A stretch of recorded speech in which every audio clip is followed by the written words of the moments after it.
Baleshwar April मास प्रथम दिन विभिन्न स्कूल माननीय मुख्यमंत्री निर्देश क्रमे शिशु बाटिका खड़ीछुआ स्कूल प्रवेश कार्यक्रम चालू रही।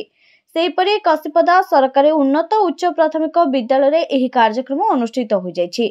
स्कूल प्रधान शिक्षक चंद्रशेखर दास तत्वावधान में उत्सव को सरस मुखरित करने विभिन्न रंग बेरंगर साजसज्जा स्वाक्षरित स्टल संख्या ज्ञान स्टल और सृजनशील स्टल करा।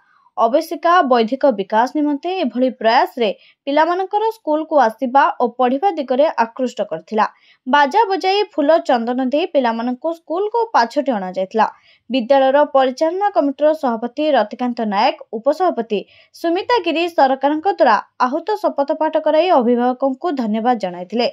अन्यमानक मध्यरे शिक्षयित्री अनुदा प्रियदर्शिनी महांती, सुकांती मंडल, कुंतला प्रधान शिक्षक सुब्रत बेहरा, मनोरंजन आदि उपस्थित रही उक्त कार्यक्रम को सुचारू रूपे तुलाइथिले। बालेश्वर मानस रंजन बेहरा रिपोर्ट, ज्योतिप्रभा न्यूज।